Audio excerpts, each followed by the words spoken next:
Mire vostede, preciosa nena, nestes momentos, ao mirada con esta luz e a esta hora, parece vostede unha fada céltica. Eran as 5 da tarde dun día de decembro de 1975 e con este sorprendente comentario, don Ramón interrompía a entrevista que mantiñamos sentados ambos á mesa camilla. En todas as súas vivendas había unha mesa camilla do cuarto de estar da casa número 23 da Rúa da Paz.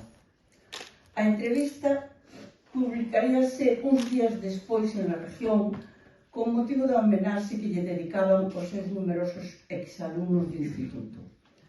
As súas primeiras palabras foran: dende que morreu a miña muller estou só e triste.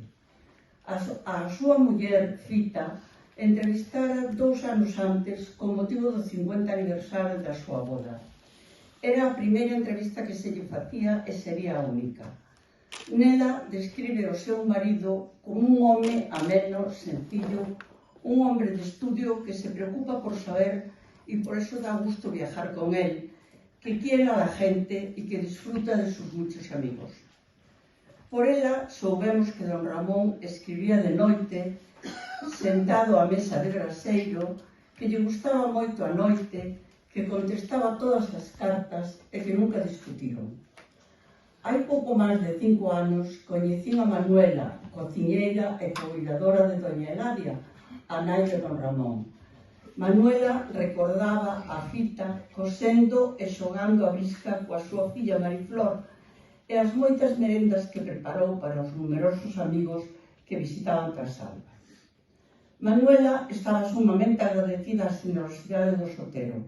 Non só lle regalaron o enxoval da súa boda e a festa coa que a celebrou, senón que ademais deronlle diñeiro para construir a súa casa de acabado de casar.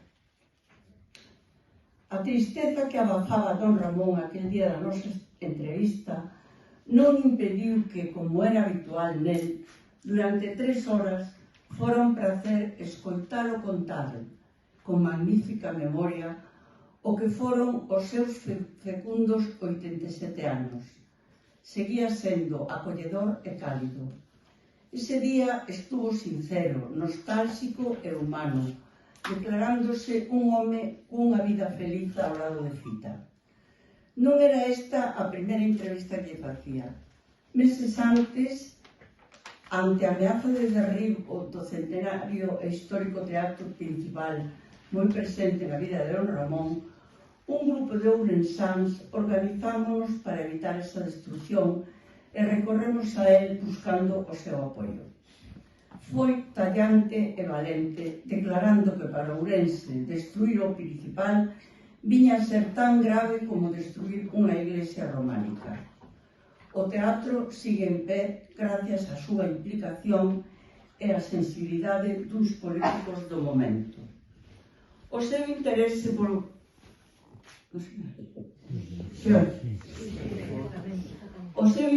polo patrimonio da cidade deixou ben claro don Ramón cando na súa guía de Ourense destaca o fermoso pavimento empedrado das súas rúas, hoxe casi desaparecido.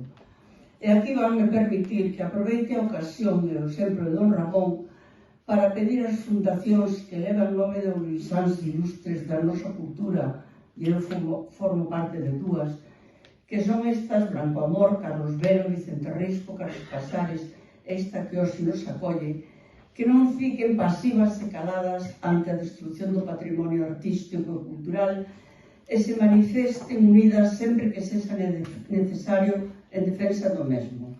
Non creo que ninguén nos deixe sen subvención por isto.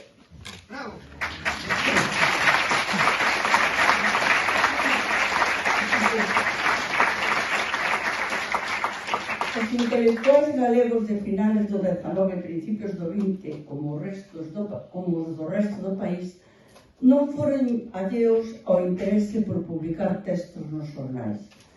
Descoñezo que era o que os atraía desa colaboración, xa a posibilidade de divulgación do seu traballo, a disciplina de someterse a un espazo limitado, a necesidade de opinar sobre o que estaba pasando ao seu redor ou simplemente contar historias. Non eran periodistas no sentido que os profesionais lle damos a ese termo, é dicir, contadores da actualidade, reporteros da rúa. La región tuvo o privilexio de contar coa colaboración nas súas páxinas dun grupo de homes que lle deron categoría e amenidade cos seus textos. Teño que aclarar que a todos eles no xornal se lles nomeaba sempre con un respetuoso don por diante.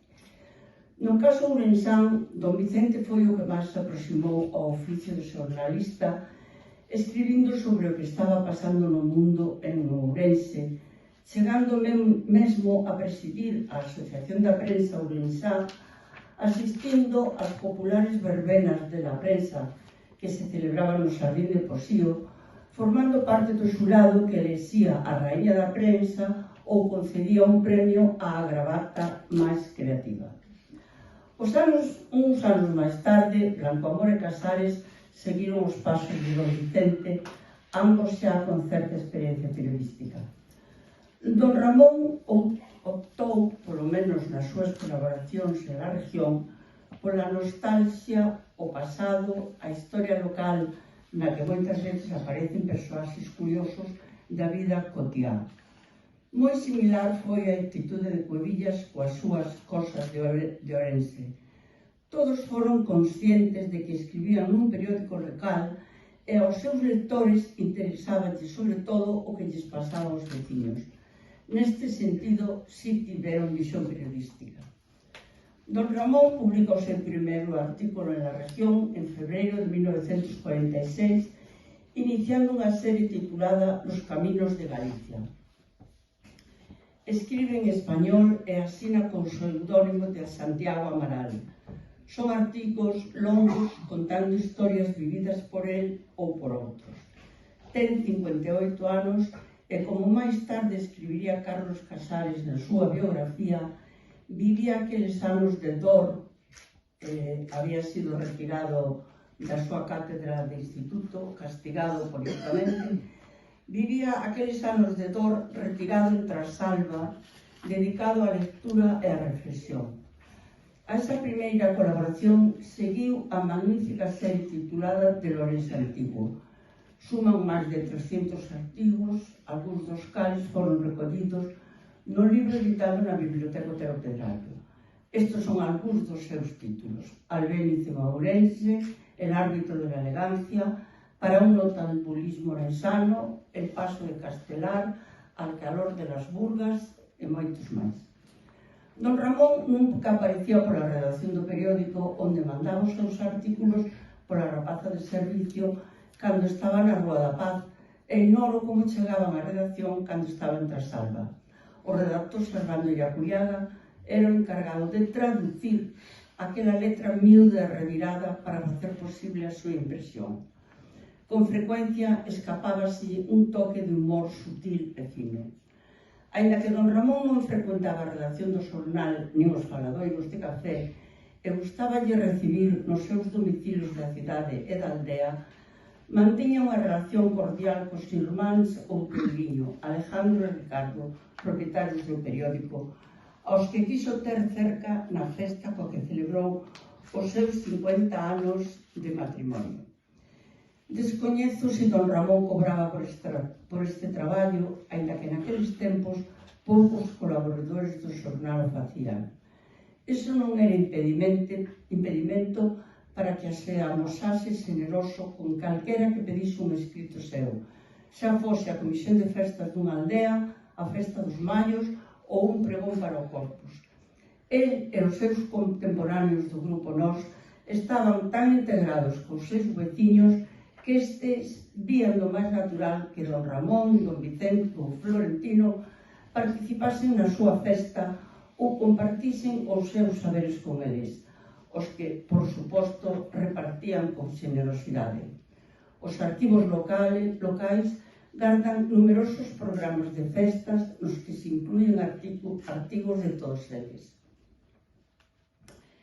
Estes últimos días, mentras preparaba este, non sei se chamarlle discurso, ocorreuseme pensar que no caso de que don Ramón vivise, como podería facer máis unha amiga? Que podería gustarlle de min? Desde logo, uniríanos o gusto por camiñar. Na entrevista xa aludida, don Ramón conta as súas camiñadas por Galicia, unhas veces só e outras acompañado. Escribe don Ramón, dice don Ramón: a costa de Galicia recorrina toda en varios anos eu solo. Dormín en todos os portos, en sitios casi inaccesibles. Pasei momentos deliciosos. Andaba con bastón, un impermeable e sin nada máis, sin depender de coche, de cabalos, nin de avión, nin de nada. Para coñecer un país hai que andar ao pé. Ambos escribimos guías para camiñar, o que une moito. Quero pensar que, ademais, a miña condición de muller había de resultar atractiva. Na entrevista de Margas, describe así o seu primeiro amor. El tenía 14 años, ela chamábase Margarita, descendía de Ourensáns e coñeceu en San Sebastián. Conta don Ramón: non era de gran estatura, pero era moi fina. Tiña uns ollos que a mí parecíame de diosa. Collíamonos do brazo e andábamos por aqueles parques tan bonitos. Gustábame moito oíla falar vasco. Por outra parte, un home que, según conta el mismo nas súas lembranzas do meu vivir, lectura que recomendo a todo o mundo, conta como trataba as prostitutas, el mismo escribe, con comedimento e finura. E era capaz de declamarlles as flores do mal de Baudelaire. Un home que define a muller como refuxio de todos os intres. Ese home, sen dúbida, podería ser o meu amigo. Quero dicir con isto que, además dos seus moitos saberes, moi ben estudados por algúns dos que estades aquí e dos que non vou ter o atrevemento de falarvos, a personalidade de don Ramón, os seus goces, a súa preocupación polo patrimonio, as súas debilidades e a súa bonomía, esta última demostrada, mantendo a súa amizade con risco, aínda sen compartir o seu desvío político. Como digo, todo isto sorpréndeme e atráeme canto máis os descubro e aumentan o meu orgullo de estar ese allí recibindo este honor. Os cristiáns da miña xeración temos 4 ocasións na vida de ser protagonistas: o bautismo, a primeira comunión, a boda e o enterro. Os 2 primeiros, o bautismo e a primeira comunión, vivinnos sin demasiada conciencia, a verdad. Boda non tiven, porque nacín soltera e collín toda a situación. En canto ao enterro, vou esperar un pouco máis para celebrarlo. Hai que dar a todos os convidados.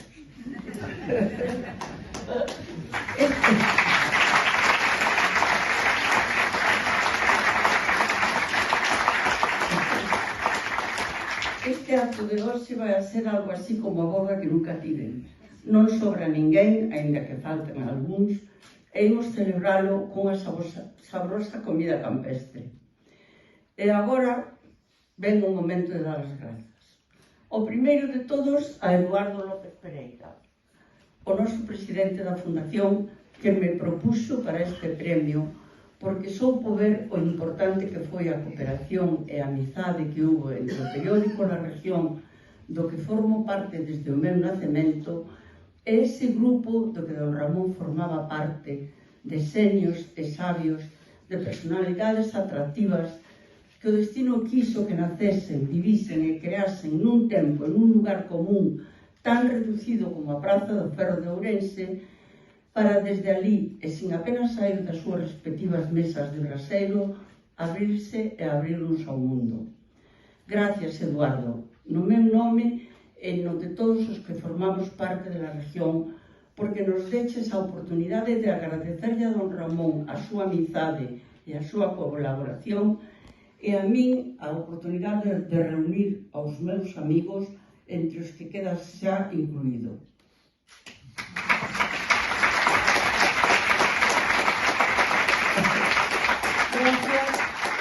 Gracias aos membros da Fundación Otero Pedrallo que aceptaron concederme este honor que aínda me atafega e contenta a vez.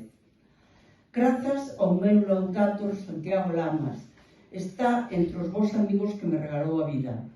Como colaboradora da Fundación Otero Pedrallo, aproveito a ocasión para agradecerlle e recoñecerlle as inesquecibles jornadas sobre psiquiatría, psicoanálise e literatura de altísimo nivel intelectual que durante 20 anos se celebraron nesta casa, dirixidas por él, por outra parte, bo coñecedor da obra de don Ramón. Gracias a Susana Reboreda e a Patricia Arias. Jesús, canto traballan estas mulleres. Gracias pola vosa generosa acollida e polo voso traballo na coordinación deste libro de amigos que sacastes adiante. Desde hai uns anos dáseme por decir que me gustaría ler os meus obituarios, porque vamos a ver, a que non lle gustaría saber que pensan os seus amigos dele. Este libro que a Fundación ten a gentileza de ofrecernos aos premios Trasalba deume esa oportunidade. Grazas a todos os que quixestes opinar. Pasádevos nos vosos eloxios ás veces. Para os que vos quedastedes curtos nestes eloxios, grazas tamén. Prometo non tomar venganza. É broma. Grazas a todos os que viñestes hoxe a este delicioso lugar que é Trasalba de don Ramón, na que tantos amigos recibiu ao longo da súa vida. Aos amigos chegados da Argentina, Portugal, Pontevedra, Ginebra, Santiago, Nova York, Barcelona e Madrid.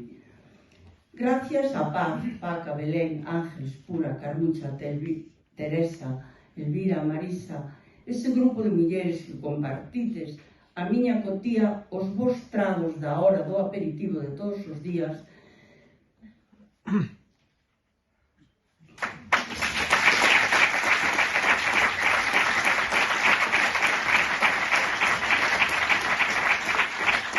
E os malos tragos dos 2 últimos anos, apertando os vosos abrazos cada vez con máis forza, sen escaquearvos.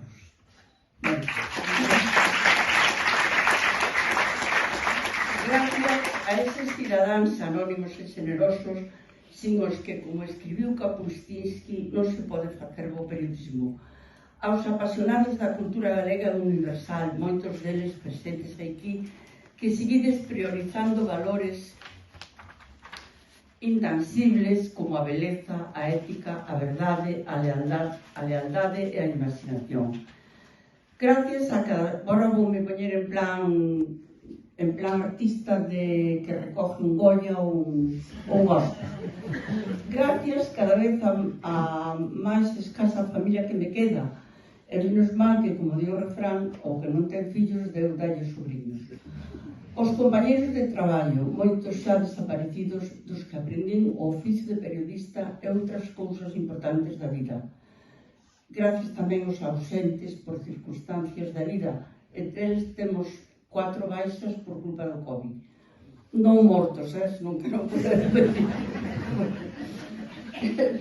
Gracias aos meus compañeros de andaina por todos os camiños cara a Santiago, os membros da Asociación de Amigos de Camiño da Plata que estades aí, cos que cumprín e sigo cumprindo o mandato de don Ramón cando escribiu que a terra dun hai que coñecela caminando. Aos meus pais que me deixaron ser libre, aquí é onde estou en plan artista de joven, aos meus pais que me deixaron ser libre en tempos no que a liberdade non estaba pensada precisamente para as mulleres. Ao meu irmán José Luis que me facilitou poder facer un periodismo o máis libre e responsable que era posible.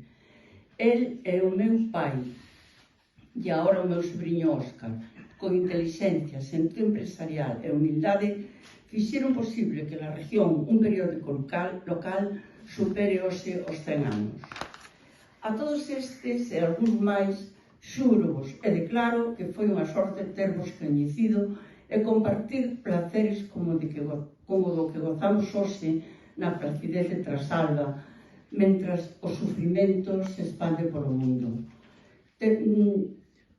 Tendo en conta este sufrimento e partindo da base de que a felicidade é contagiosa, digo vos, como diría o meu amigo J. Noguerol, fagan o favor de ser felices.